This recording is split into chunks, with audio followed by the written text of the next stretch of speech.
रही है? 2 मिनट में खत्म हो जाएगा। 2 मिनट में मेरा बात खत्म हो जाएगा, फिर हम लाइव शांत हो जाना है। आप लोग ये बात करोगे तो कैसे आवाज आएगी? तो एक्शन करना है तो थोड़ा एनर्जी भी सेव करना पड़ेगा। तो भी हम लोग गए थे, अभी हम लोग गए थे ट्रांसपोर्ट कमिश्नर ऑफिस में, एडिशनल ट्रांसपोर्ट कमिश्नर जी के साथ और उनके कुछ अधिकारियों के साथ हमारा अभी मीटिंग हुआ। उस मीटिंग में हमने हमारे सब मुद्दे रखे और जो मुद्दे इनके हाथ में है, क्या इनको बाजू जो मुद्दे इनके हाथ में है वो मुद्दों पे अभी बात हुई। जो ट्रांसपोर्ट कमिश्नर ऑफिस के अधिकारी है ना, उनके हाथ में जो मुद्दे है उधर अभी ज्यादा उसके ऊपर बहस हो गई। उन्होंने 2 प्रमुख मुद्दों पे बात की। एक तो बाइक टैक्सी का मुद्दा, उन्होंने बोला कि हमने अभी 4 एफआईआर किए हैं और 6 एफआईआर हो गए। आवाज सगळ्यांना येतोय का आता? तो उन्होंने आता सगळ्यांना येतोय, सगळ्यांना तिकडे शेवटपर्यंत। तो बाइक टैक्सी के ऊपर 4 एफआईआर हो चुके हैं। उन्होंने भी चेक किया काफी एरिया से बाइक टैक्सी, काफी नहीं मतलब जितना भी उन्होंने चेक किया, पूरे बाइक टैक्सी अभी फिलहाल बंद है पूरे महाराष्ट्र में और पूरे मुंबई में। अगर आपको किधर भी बाइक टैक्सी मिलता है तो आप हमें बताओ, ऐसे उनका बोलना है, हम और एक एफआईआर डाल देंगे। तो सब जगह पे बाइक टैक्सी बंद है क्या? अभी चालू है क्या? वो हम चेक करेंगे और उनको बताएंगे, चेक करेंगे। दूसरी बात है, जो हमारा पहला मुद्दा है जो हमारे रेट के बारे में है, तो हमने उनको बोला कि हमको अभी जो आरटीओ का रेट है वो रेट मिलना ही चाहिए, उसके अलावा कोई भी रेट नहीं चलेगा। उन्होंने उसके ऊपर कुछ बहस की, डिटेल में क्या बहस की ये मेरे भाई लोग जो वहां पे थे वो बताएंगे। इंपॉर्टेंट मुद्दे ऐसे हैं कि हमने उनका बोलना है कि हमने अभी तक एग्रीगेटर पॉलिसी नहीं बनाया। तो मैंने बोला गलती आपका, हमारा गलती नहीं है। आपने 5 साल टाइम पास किया, आप अधिकारियों ने काम नहीं किया, गलती हमारा नहीं है, हमको हमारे रेट मिलने चाहिए बराबर। तो ये एक मुद्दा है। तो मंगलवार को उन्होंने मीटिंग रखी है ओला, उबेर, रैपिडो और सब अधिकारियों की। 15 लोगों ने अर्जी दी है इसके लिए। किसके लिए? एप्लीकेशन के लिए।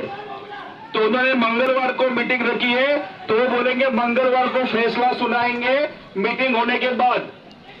ये उनका कहना है। हम लोग इस बात पे ठाम है कि जब तक रेट बढ़ेगा नहीं तब तक यहां से हिलेंगे नहीं। ये सब बात, ये चीज पे सब लोग रेडी है। दूसरा एक इंपॉर्टेंट मुद्दा है कि आज के तारीख में इन कंपनियों के पास एग्रीगेटर लाइसेंस नहीं है। तो वैसे भी मोटर व्हीकल एक्ट 1988 1988 के सेक्शन 93 और सेक्शन 193 के तहत ओला, उबेर, रैपिडो को और किसी भी ऐप कंपनी को, एग्रीगेटर जो खुद को बोलते हैं, उनको महाराष्ट्र में काम करने के लिए कायदेशीर परमिशन नहीं है। अगर कोई उस कंपनियों पे काम करता है तो उसको 1,60,000 रुपए का जुर्माना है। उस तरह से देखा जाए तो जो हम लोग ये कैब कंपनियों का काम बंद कर रहे हैं, जो हमने बंद किया है वो कायदेशीर बंद है और मेरे ख्याल से ये पहला बंद है जो कायदेशीर है। जो हम काम कर रहे हैं वो लीगल काम कर रहे हैं, किसी को डरने की जरूरत नहीं।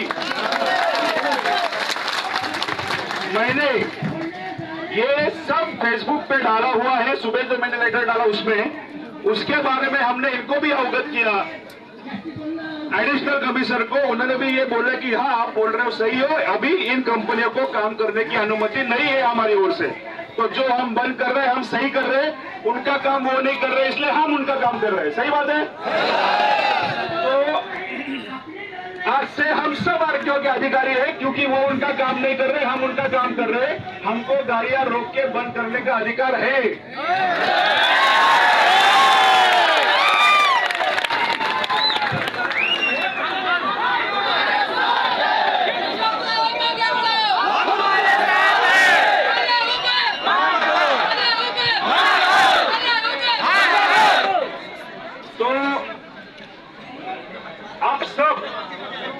जो बाइक टैक्सी बंद कर रहे हो, सॉरी, जो आप सब ओला उबेर के कैब्स और रिक्शा बंद कर रहे हो, वो बंद करने का हमको अधिकार है। कानूनी दृष्टि से जो भी हम कर रहे हैं वो सही कर रहे हैं। सिर्फ ये चार लोगों ने मिलकर करना है, किसी को मारना पीटना नहीं है। जो हमने आज तक सक्सेसफुली किया है इसको ही करना है। मैंने आपकी ओर से अधिकारियों को ये बोला है कि मंगलवार तो बहुत दूर को होता है, बराबर है ना? अगर पूरा महाराष्ट्र का पुणे, मुंबई, नागपुर जैसा मेट्रो सिटी को लकवा मार गया हमारे बंद की वजह से, तो आप 4 दिन लकवा वैसे रखना चाहे, लकवा वैसे ही चलना आपको चलेगा क्या? तो उनको चलेगा। तो मैंने भी आपकी ओर से उनको बोला है, करके रखे, हमको चलेगा, हमें नहीं चलेगा। उनको चलेगा तो नहीं। सुनो, तो मैंने आपकी ओर से उनको बोला है कि हम लोग अगर ऑनलाइन रिक्शा और कैब चलाते हैं दिन भर 12-12 घंटे, तो हमारे खिसे में कितने पैसे आते हैं? 0 रुपीज आते हैं, बराबर है ना? और अगर हम नहीं चलाते तो भी 0 रुपीज आते हैं। तो चलाना नहीं चलाना हमारे लिए सेम ही है। तो आप ऐसा मत समझो कि हम मंगलवार तक आंदोलन खींच नहीं सकते, हम अगले मंगलवार तक भी आंदोलन खींच सकते हैं। सही कहा मैंने? तो पूरे महाराष्ट्र को समझने दो, जो एयरपोर्ट पे प्रवासी आते हैं, जो रेलवे स्टेशन पे प्रवासी आते हैं, उन बेचारों का जो हालत हो रहा है, इसके वजह से इन अधिकारियों को कुछ फर्क नहीं पड़ रहा है। नहीं पड़ रहा है। सही बात है ना? इनको फुर्सत में मंगलवार को मीटिंग लेनी है, शनिवार रविवार इनको घूमने को जाना है शायद से फैमिली के साथ। उधर भी उनको कैब नहीं मिलेगी, उनको पता नहीं है शायद। तो पूरे राज्य की जनता को समझना चाहिए कि इतने आलसी अधिकारी हैं जिनको एक छोटी मीटिंग अरेंज करने के लिए, या जिनके ऊपर उन्होंने FIR डाला है, उन चोरों को मीटिंग को बुलाने के लिए 4 दिन की फुर्सत चाहिए। तो 4 नहीं 40 दिन की फुर्सत देंगे, लेकिन ये राज्य की जनता के हर एक इंसान को समझना चाहिए कि ये जो हो रहा है ये अधिकारियों की वजह से हो रहा है। और अभी से हमारा बंद और कड़क होगा, 100% गाड़ी हमको बंद करनी होगी।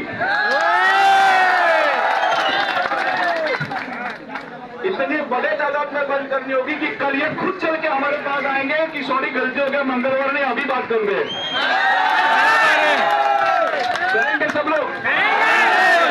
कैसे करेंगे? हिंसा से क्या? हिंसा से कायदे से करेंगे क्या बेकायदे से करेंगे? संविधान के दायरे में रहकर करेंगे या संविधान तोड़ के करेंगे? मुझे आपके ऊपर पूरा भरोसा है, और जो हम लोगों ने आज तक कर दिखाया है वो किसी ने नहीं किया है। अंदर क्या क्या हुआ, कैसे टोपे पहनाने की कोशिश करते हैं, उनकी चड्डी में कैसे उतरता हूं, ये लोग आपको बताएंगे। उतरी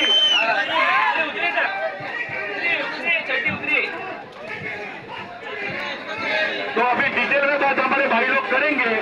जो मैंने आपको बोला है ये टेक्निकल मुद्दे थे, हमारे भाई लोग आपको बताएंगे। एक भाई मराठी में बात करेगा, एक भाई हिंदी में करेगा। हिंदी मराठी भाई भारत माता की हम सब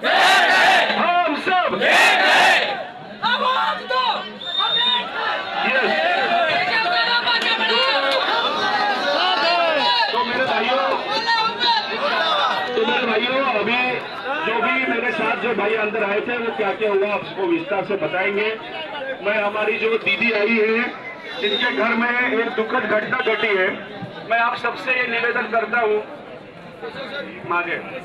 मैं आप सबसे ये निवेदन करता हूँ कि 2 मिनट वो बात करेंगे, 2 मिनट वो बात करेंगे। उसके बाद जो राशि आप सबने वो उस पर कॉन्ट्रीब्यूशन किया QR कोड पे, अरे 2 मिनट आप सबने QR कोड पे कॉन्ट्रीब्यूशन किया है। सुनो मैं बोलता हूँ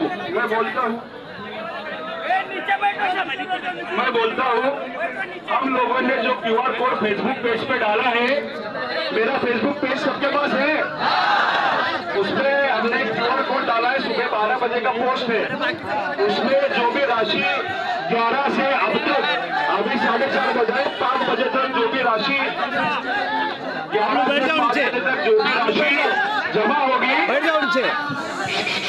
शांत रहो यार, शांत। अभी आ रहा है ना आवाज?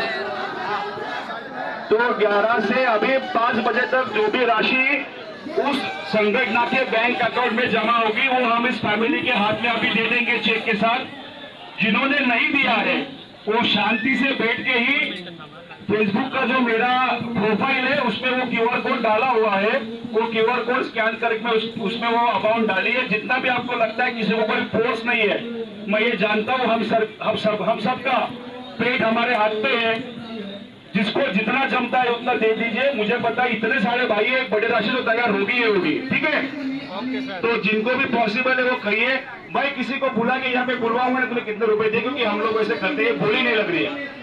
जो हम भाई हमारे भाइयों के लिए करते हैं उतना आप कोशिश करें और हम उनको चेक देंगे। तब तक अभी ये भाई बात करेंगे, मैं हमारे दीदी से बात करता हूँ और उसके बाद उनको चेक देंगे। आप सबको ये बात देखनी चाहिए, ये फैमिली को जस्टिस मिलना, इनको जो भी नुकसान इनका हुआ है, आज घर का जो मर्द आदमी जो कमाता था आज वो नहीं रहा है, तो उसका भरपाई इन कंपनियों से लेके हमको इनको देना है। और ये भी अब हमारे आंदोलन का एक महत्व का मुद्दा है। हम तो कोशिश करेंगे इस सब देने का, लेकिन सरकार के से और ये कंपनियों से मुआवजा लेना है, क्योंकि ये सरकार के अधिकारी इस बेकायदा कंपनी को चलने दे रहे थे, इसलिए जाने जा रही है। तो इसका भुगतान कंपनियों को और सरकार को करना पड़ेगा, वो हम लेंगे। अभी मैं उनसे बात करता हूँ, तब तक मेरे भाई आपसे बात करेंगे, फिर हम फिर से वो दीदी से बात करेंगे, ठीक है? चलो, धन्यवाद।